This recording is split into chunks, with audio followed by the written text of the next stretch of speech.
Harkin. Thank you. It's an 10-minute slot, is it? It's a 10-minute slot, yes. Thank you. The publication of this Town First policy document, Town Centre First policy document, is a much-needed call to action because so many of Ireland's small towns, medium-sized towns and larger towns are so badly they have so many derelict buildings and they're crying out for regeneration. So, Minister, I think today is a good news day. But just recently, the Northern and Western Regional Assembly published a vacancy and dereliction analysis for the region. And, Minister, it makes dismal reading.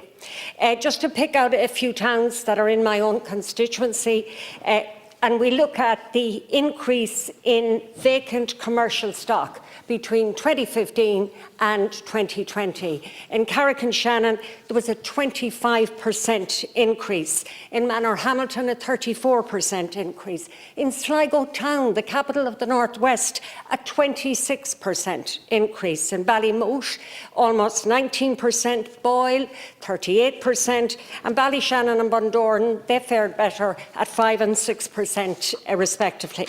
And in truth, Minister, not all towns had such huge increases in vacant commercial properties, but the average for the entire region was 13.3% overall.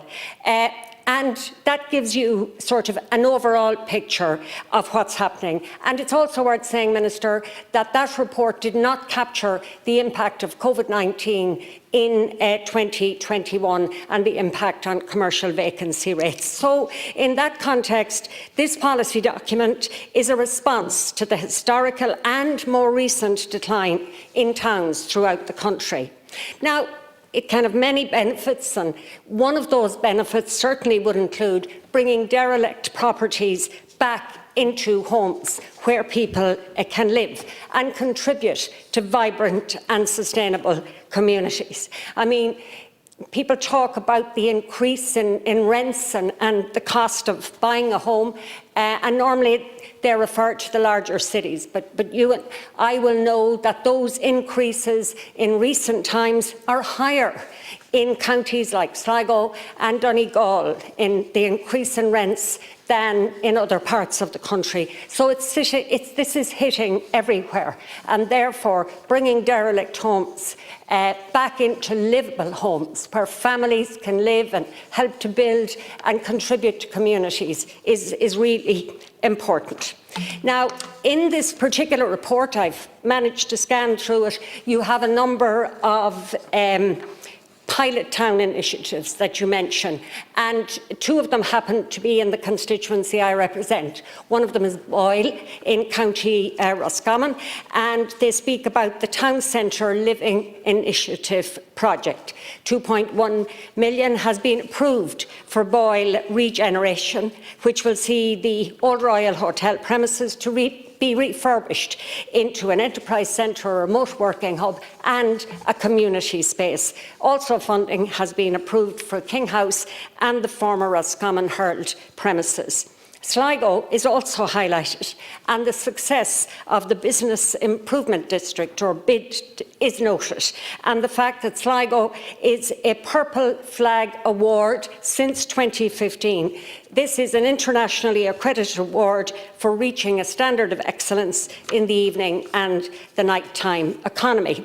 Now, Sligo has also been approved for 48 million in funding under URDF.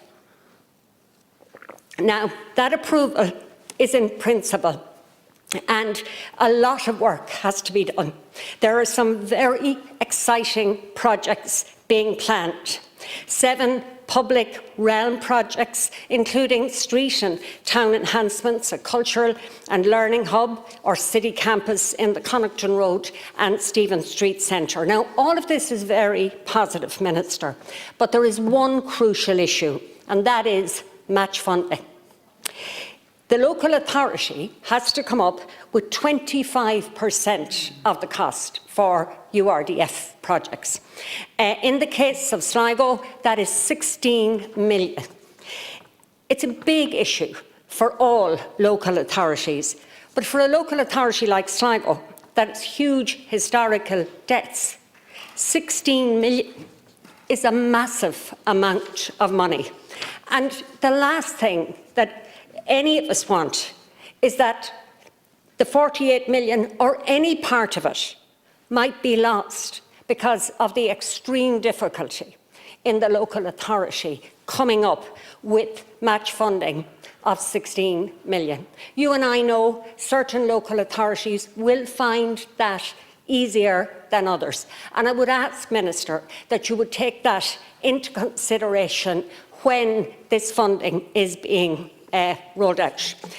I also want to highlight that Sligo County Council have been asked to prioritise 3 other towns, and they have prioritised Tobercurry, Ballymote and Enniscrone. All of these towns badly need investment and regeneration, and I'll be carefully monitoring what's happening. The final point, Minister, I want to re-echo the words of Deputy Derek Leary around the point that town centre first is important, but cannot be at the expense of one-off rural houses. We're told there's no ban, but in reality, getting planning permission for one-off rural homes is like pulling hen's teeth.